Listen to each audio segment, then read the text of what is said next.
hurting for money now? Like, what do you think this is? You mean the drama show is covering the guy who deleted his million sub channel? Oh, but by him deleting the channel and by him seething about Keemstar's interview with his fucking mistress, somehow Keem lost? Keem just made a fat bag off your ass and then made another one today, reacting to this meltdown. You dumbass. You hate it that I'm not afraid of you.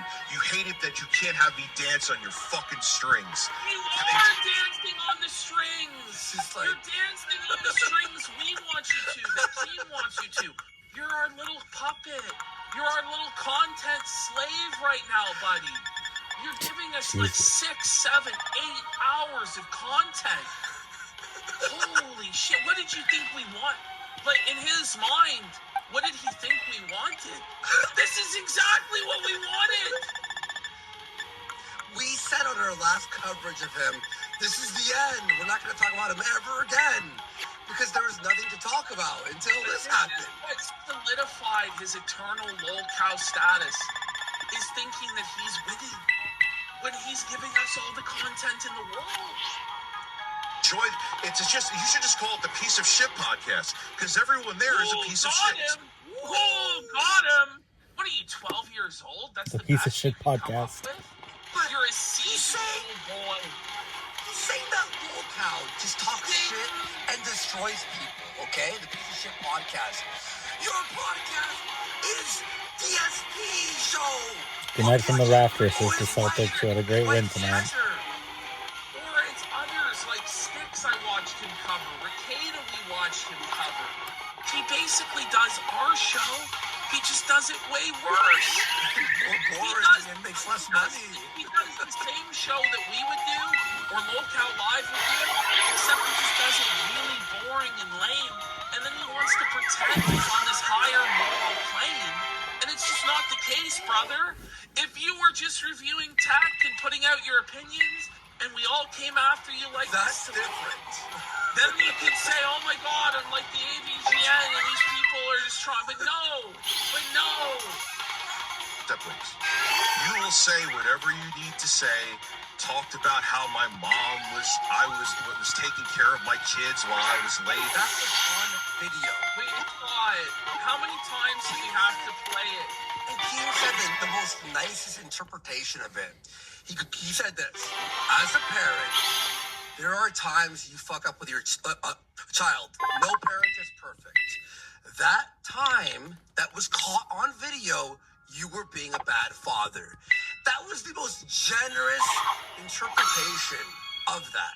Now, we know that you didn't visit your daughter in the hospital only 3 times in a year while she was sick, right? So we know you're actually way worse. But they said the nicest version, and even then, you're seething about this. And you act like it's not even a real video clip. Where's the evidence? How many times did we play the clip?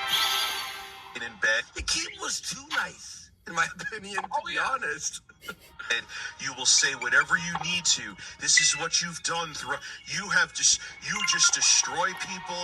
You just suck whatever you can out of them, and that's your career. Go marry your child fucking bride. So, I love how it's now a child. Was it a child bride when we were on Lolcow Live and sucking his dick? Just a few months ago to Barry J's career, was it a child bride then?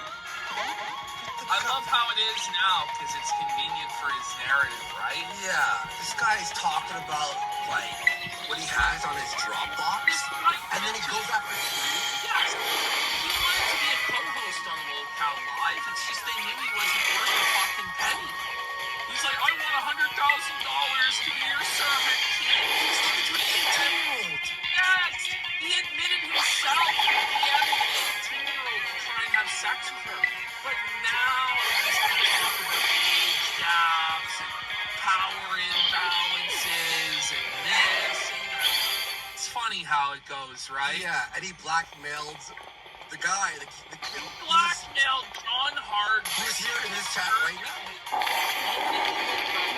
Maybe John doesn't realize even still But he how admitted it it after. was taken advantage of by reviews. But it was sick. It was idiot talking to a 15, 16-year-old kid, trying to force him to do his gay ops on Discord. Oh no. Yeah, dude, you said I was a liar, just like DSP, and you say the liars Now like all the other. He's getting felted by Duty. No, all the DSPA logs, they're all attacking him now. They don't Because want you. No one wants you. no one wants you. Detractors don't want you because you make them look bad. You're an ignoramus and a joke. To even wear Duty, the low man on the totem pole over there that all the other detractors think smell and suck. He's saying, you can't play with us anymore. But at no point does he ever have a fucking wake-up call. And Duty has, like, supported you. Duty's come to me in the past and been like, why are you felting Rich so?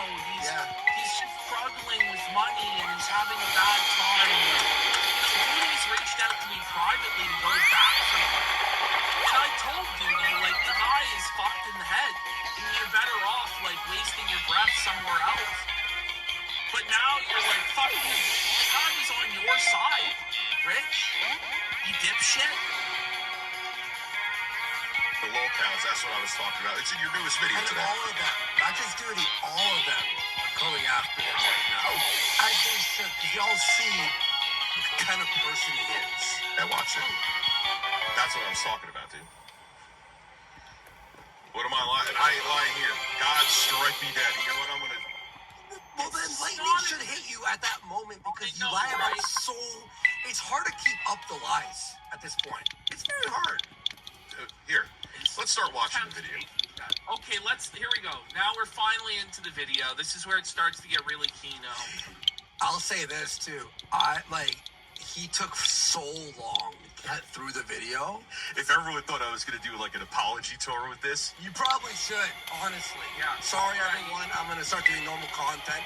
Your fans should donate more and support you. No, that's the thing. They would, but you can't ever admit that it's wrong. No. suck my dick. You want to call CPS again? Go right ahead. Don't encourage people to call Child Protective Services on you. Like, it just doesn't make sense. It doesn't work good. Because No. somebody's probably gonna call them on you.